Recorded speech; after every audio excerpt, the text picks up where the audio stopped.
ہمیں جہاں پہ مذہب کی بات نظر آ جاتی ہے ہم تو فوراً سے پکڑ لیتے ہیں کہ اس کو نہ جانے دینا. اپنے کردار کشی نہیں کرتے. ہمارے وہ جون ایریا نے کہا تھا بولتے کیوں نہیں میرے حق میں, ابلے پڑ گئے کیا زبان پہ. کیمرہ آن ہے, بتا تو رہی تو کیا ان کے بارے میں بولتے ہوئے آبلے پڑتے ہیں زبان پہ؟ یہ سوشل میڈیا والوں کو, یہ پرنٹ میڈیا والوں کو, یہ جو میڈیا والے ہیں کیوں نہیں بتاتے؟ یہ جو پچھلے دنوں واقعہ ہوا ہے لاہور گرامر اسکول کا, جس میں وہ بچیوں نے کہا کہ بھی ہماری تصویریں لیک ہوئی ہیں اور ہماری جو ہے وہ ٹیچرز ہمیں ہراس کرتے ہیں. کدھر گئی عوام ساری؟ کدھر گئے وہ لوگ سارے جو یہاں پہ بیٹھے تھے, جو لبرل تھے, جو فیمنسٹ موومنٹ چلا رہے تھے, جو لبرلزم کا نعرہ لگا رہے تھے, جو میرا جسم میری مرضی کا نعرہ لگا رہے تھے؟ ان لڑکوں کی, وہ لوگوں کی زبان پہ آبلے پڑ گئے. آپ کیوں نہیں بولتے؟ آپ کیوں نہیں کہتے کہ اس تعلیمی نظام کو بند کیا جائے؟ بھائی یہ کیپٹلزم ہے, بھائی یہ سیکولرزم ہے, اس کو بند کیا جائے. یہ لبرل ہونے کے نام پہ سیکچول ہراسر بن گئے. وہاں پہ تو ہمیں کچھ بھی نظر نہیں آتا, وہاں پہ تو ہم پرسنل میٹر کہتے ہیں. لیکن کسی مدرسے کے اندر ہمیں کوئی واقعہ نظر آ جائے, پھر ہمارا دیکھیں کیسے جوش جاگتا, پھر دیکھیں ہمارے اندر کیسے شعور کی جو ہے وہ کھڑکیاں کھلتی, ہمیں کیسے نظر آتا سب کچھ. ہم لوگ منافق لوگ ہیں, ہم لوگ دوگلے لوگ ہیں. ہم لوگ جہاں پہ دیکھتے ہیں نا کہ کسی کے پاس اختیار کم ہے, کسی کے پاس دولت اور طاقت کم ہے, ہم چڑھائی کر دیتے ہیں اس پہ.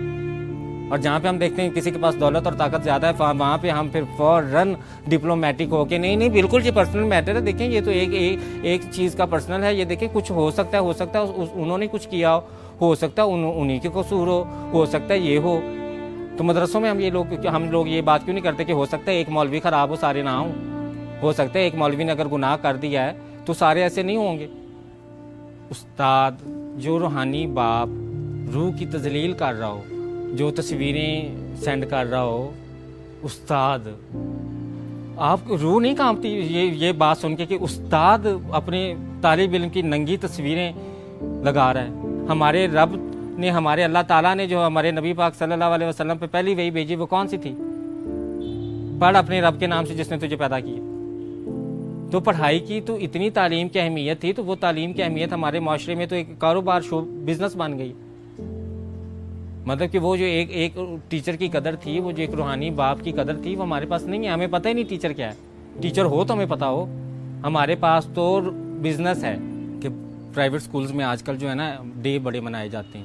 آج ہم جو ہے وہ ٹیورزم ڈے ہے, آج فلانا ڈے ہے, آج فلانا ڈے. کیا کہ اگر تو روز پڑھائیں گے تو ماں باپ سے پیسہ کیسے کھینچیں گے؟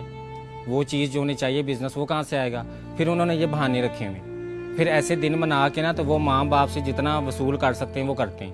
مطلب کہ مجھے تو لگتا ہے کہ کل کلام کوئی ایسا وقت بھی آ جائے گا کہ اسکول والے کہیں گے کہ آپ کے بچے کی جو ہے نا سائیکولوجیکل ہیلتھ اور مینٹل ہیلتھ کے لیے آپ جداد کا آدھا حصہ بھی ہمارے اسکول میں رکھوا دیں, تاکہ بچہ جو ہے نا وہ مینٹلی ریلیکس رہے, اسے پتہ ہو کہ میرے پاس فیوچر سیکورٹی ہے.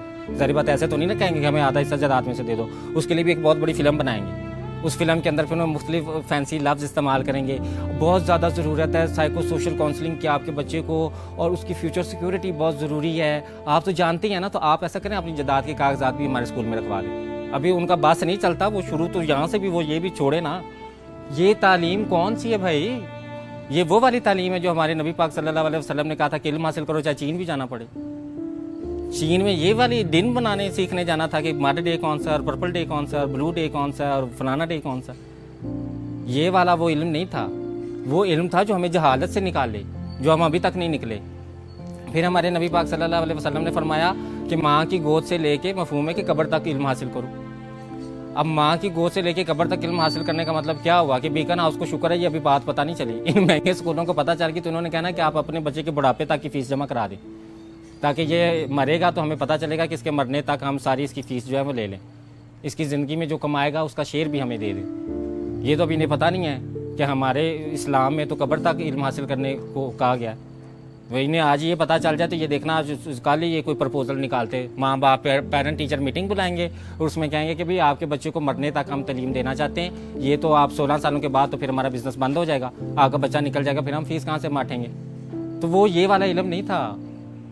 ہمیں سوچنا چاہیے ہمارے نبی پاک صلی اللہ علیہ وسلم نے کون سا علم ہمیں کہا تھا کہ جا کے حاصل کرو. وہ آپ کو واقعہ تو یاد ہی ہوگا کہ جب فتح مکہ کے موقع پہ جو قیدی غلام تھے ان کو کہا گیا کہ آپ 10 لوگوں کو پڑھائیں اور آپ کو رہا کر دیا جائے گا. آزادی کی قیمت تعلیم کے ساتھ جوڑ دی. مطلب کہ آپ کو یہ تو نہیں کہا گیا کہ آپ اتنا زیادہ مال غنیمت جتنا بھی ہے وہ استادوں کو دے دیں. اس وقت یہ